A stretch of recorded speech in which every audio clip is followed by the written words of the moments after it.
جو دیکھیں ان کو یورپ میں تو دل ہوتا ہے سی پارا۔ اس کی تشریح بھی جو شعر نمبر 10 ہے اس کے ساتھ ملتی جلتی ہے۔ شاعر اس میں جو ہے وہ کہہ رہے ہیں کہ حکومت کے چلے جانے کا اتنا دکھ نہیں ہے جتنا مسلمانوں کے جو علمی اثاثے تھے ان کا دکھ ہے، جو کہ آج اہل مغرب کی جو لائبریریاں ہیں ان کی زینت بنا ہوا ہے۔ اقبال نے 1905 سے 1908 3 سال تک جو ہے وہ پی ایچ ڈی کے لیے لندن میں رہے ہیں، اور وہ اپنی علم کی ان کو علم کا بہت شوق تھا، ان کو کتابیں پڑھنے کا بہت شوق تھا، اس کے لیے وہ یورپی لائبریریوں میں جاتے تھے۔ تو وہاں پہ جب وہ جاتے تو وہ دیکھ کر حیران رہ جاتے کہ جو عظیم یورپی لائبریریاں تھیں جن کا اس دور میں بڑا نام تھا، ان میں وہ بھری پڑی تھیں مسلمانوں کی کتابوں سے، ان میں مسلمانوں کی کتابیں تھیں۔ کہا جاتا ہے کہ جب صلیبی جنگیں ہوئی ہیں تو اس دوران عیسائیوں نے ایشیا سے علمی کتابیں حاصل کیں اور اپنے ساتھ یورپ لے گئے۔ 20 لاکھ جو کتب ہیں ان کی سیاہی سے دجلہ کا پانی سیاہ ہوتا ہے، یعنی انہوں نے جو مسلمانوں کا تعلیمی اثاثہ تھا اس کو بہت ہی زیادہ نقصان پہنچایا تھا۔ جب عیسائیوں نے قرطبہ پر قبضہ کیا تو قرطبہ کی یونیورسٹی کو لوٹ لیا۔ یہ جتنا بھی اثاثہ ہے جو اہل مغرب نے لوٹ لیا، یعنی سلطان ٹیپو کی شہادت کے بعد انگلستان میں اس کے جو نجی سرکاری کتب خانے تھے ان کو اپنے قبضے میں لے لیا۔ یعنی کسی بھی صورت میں جو قوم کا علمی اثاثہ ہوتا ہے وہ اس کی ترقی میں بہت ہی زیادہ معاون ثابت ہوتا ہے، بہت مددگار ہوتا ہے۔ لیکن علامہ اقبال اسی بات پر ناراض ہیں کہ مسلمان جو اپنی کتابیں تھے ان کی بھی حفاظت نہ کر سکے، جن سے استفادہ کر کے فائدہ حاصل کر کے آج یورپ جو ہے وہ ترقی کی منازل طے کر رہا ہے۔ نیکسٹ شعر میں دیکھیں، گنی روزے سیاہ پیرے کن آرا تماشا کن کہ نور دیدہ اش روشن کن چشمے زلیخا۔ یہ جو شعر ہے یہ فارسی میں ہے، یہ اقبال نے نہیں لکھا، یہ جو شعر ہے یہ لکھا ہے محمد طاہر غنی کاشمیری نے۔ تو یہ شعر علامہ اقبال نے اپنی نظم میں بطور تلمی جو ہے وہ استعمال کیا ہے۔ یہاں پر اس شعر میں حضرت یعقوب کو حضرت یوسف سے باوجہ تقوی، ریاست بازی اور دوسرے بیٹوں کی نسبت زیادہ پیار تھا، وہ زیادہ پیار کرتے تھے۔ چنانچہ حضرت یوسف کے جو ستیلے بھائی تھے انہوں نے آپس میں فیصلہ کیا کہ وہ آپ کو ایک کنویں میں پھینک دیں۔ پھر اللہ تعالیٰ نے وہاں پر بھی ان کو محفوظ رکھا۔ وہاں سے قافلے کا گزر ہوا تو وہ لوگ اٹھا کر آپ کو مصر لے گئے جہاں آپ کو فروخت کر دیا گیا۔ تو جو عزیز مصر کی جو بیوی تھی، اہلیہ تھی زلیخا، اس نے آپ کو ورگلانے کی کوشش کی اور آپ نے اس کو اس کی جو دعوت تھی اس کو ٹھکرا دیا، جس کی وجہ سے 10 سال آپ کو بے گناہ قید بھگتنی پڑی۔ پھر یہ ہوا کہ مصر کی حاکمیت آپ کو حاصل ہوئی اور تو عزیز مصر کے انتقال کے بعد زلیخا سے آپ کا نکاح ہو گیا۔ یہاں پہ شعر میں غنی نے حضرت یوسف کے متعلق کوئی صحیح رائے قائم نہیں کی، اور اس کے بارے میں ہم ایسا نہیں کہہ سکتے جیسا اس نے شعر میں بیان کیا ہے۔ یہاں پر اقبال جو ہیں وہ اس شعر کے ذریعے یہ بتانا چاہ رہے ہیں کہ یہاں پہ جو پیرے کن آ کا لفظ استعمال ہوا، اس سے مراد عصر حاضر کے یعنی آج کے مسلمان ہیں جن کا جو ادبی اثاثہ ہے وہ ختم ہو چکا ہے، اور نور دیدہ سے مراد ان کے بیش بہا علمی اثاثے ہیں۔ زلیخا کا مطلب یورپ۔ اقبال کہنا چاہتے ہیں کہ مسلمانوں کی بدقسمتی دیکھیں کہ ان کی علمی اور ادبی اثاثے یورپی اقوام نے لوٹ لیے اور وہ یورپ کو عروج پر پہنچا رہے ہیں انہی کے تعلیمی اثاثے۔ اس سے بڑا المیہ کیا ہو سکتا ہے کہ وہ نہ صرف اسے استفادہ حاصل کر رہے ہیں بلکہ انہوں نے اس اثاثے کو اپنے نام کر لیا ہے۔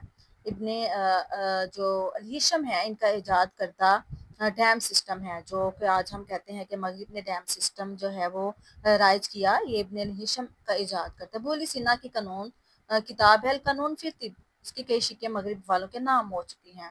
اور یہ بھی کہا جاتا ہے کہ پہلا جو ہوائی جہاز ہے وہ رائٹ برادرز آف امریکہ نے بنایا تھا، حالانکہ پہلا جو اڑان تھا وہ اڑنے والا جو آلہ تھا وہ عباسی عہد کے ایک شخص نے بنایا تھا۔